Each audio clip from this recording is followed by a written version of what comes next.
It's true. Well, if it's mostly gaming then?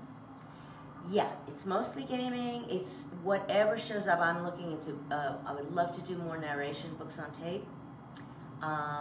Gaming, I love. Money's good, and it really works with, giving you an acting, you have to work your chops.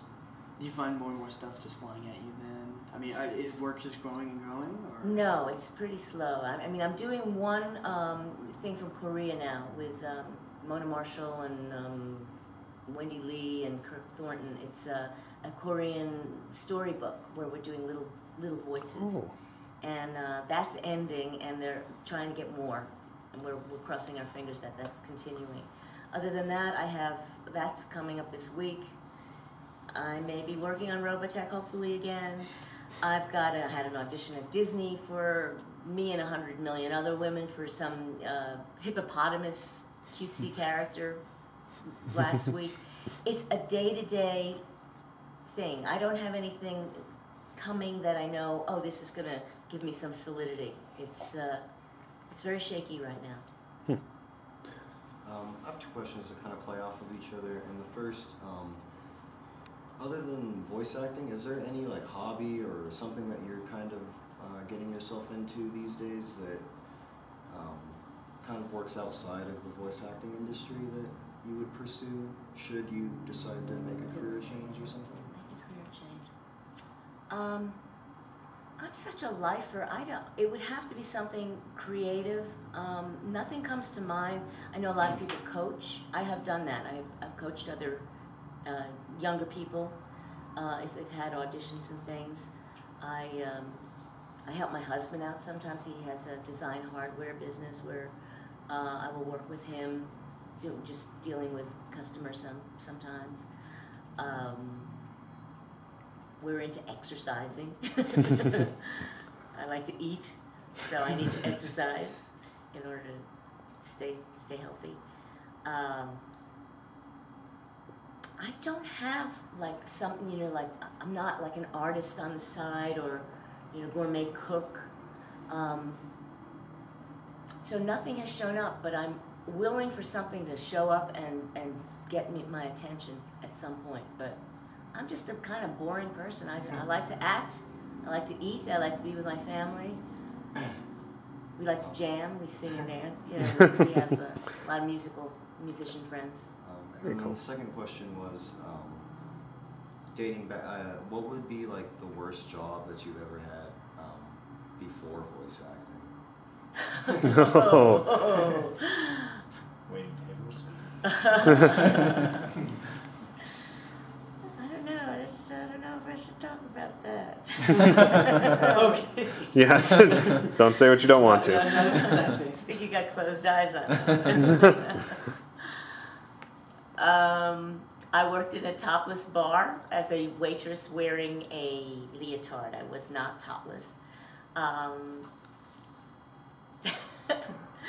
I was an Est graduate at the time, and I would tell the people to go to the seminars. So when they would flirt with me, I would try to get them to become Est grad. I would direct them to become enlightened. But it was a great job in a lot of ways because I could leave for auditions, and they would let me come back and not fire me. So I worked in that club scene, and they would always try and convince me to become a dancer, but I had my level of Comfortableness. revealing, yeah. The leotard was enough for me. You asked, I told. Hey, you gotta make money. You gotta start off somewhere, like making money, and you learn a lot of like lessons, and you learn how to respect other people in like worse situations and such by doing. If you could give some advice to newcoming voice actors, what would the key thing be that you tell them?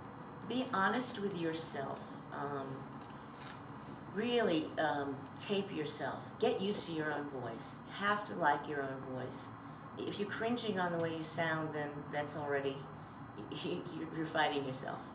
I took a class where I taped things from movies, characters that I related to, and wrote out their part, what I heard on the television, a film. Like if you want to be Sean Connery, write out some James Bond stuff. but really know what your voice tone is and how much versatility you have. I mean, some people have a signature voice and that's all they're known for. Me, I do sound-alikes. I have variations, but I'm not that good with what I can't. No, I can do that pretty well. Minnesota, I need to work hard on that one. So I wouldn't put that on my tape necessarily, or I would really work it so that I know it's really well done. But work on your voice every day, and find things from magazines.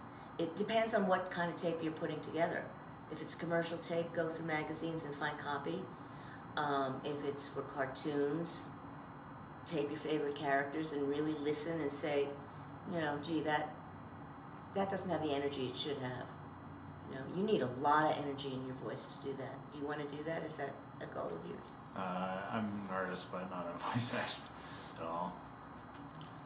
Something good for the viewers, Yeah. in all honesty, because I mean, a lot of anime fans really aspire to be voice actors, Right. and they all talk about how they wish they'd get somewhere in the industry. So it's always good to get some advice from someone who's actually experienced it. I mean, the positives and negatives, Yeah. and it's good to get that point of view. And also take acting classes, because any voice actor that's worth their salt is a good actor. Acting first. Oh yeah. I don't know. I'm trying to think. Yeah, I was about to say. I would say we got 5 more minutes because you got a autograph session at 3:30. Yes. So we want to make sure you get there on time and not running late. So, yeah. You've had a wide range of characters. I mean, you played like Laharl's voice in Disgaea, Naota from Fooly Cooly, and I mean even Rita Repulsa Yeah. from Power Rangers. Yeah. What would you say your favorite character is? I mean, evil, good, quiet, loud, shy, strong. If you were to say, what's your favorite meal? You'd say, I really love a good steak, or I'm vegan, so, whatever, tempeh. But then I need something sweet, I need a dessert. And that's how it is for me in acting. If I'm doing too much of, I need to go over here, just to balance it out. So I can't answer that and say, oh, I just love the evil people. The evil ones have more grit, and that's fun. And if I get too saccharine with the sweetsy ones, I get, a sugar high, and it's way too much for me. So I suppose I lean more towards the feisty, but those are all feisty characters. The boy, they're all kind of tough. And I don't, I do the sweet stuff too. I'm doing that on this, doing a little sheep, Wooly the sheep is very sweet. But I can't say that if I do too much of that, I really want to go back and do something raunchy or loud and obnoxious. So it's a combination of all of them. Variety is the spice of life. Yes, exactly. Hi everybody, this is Laharl. I'm telling you all to go to Hyphytek and enjoy it because it's the greatest place to hear us. All of us crazy voiceover people and all the other stuff you hear on that wonderful show.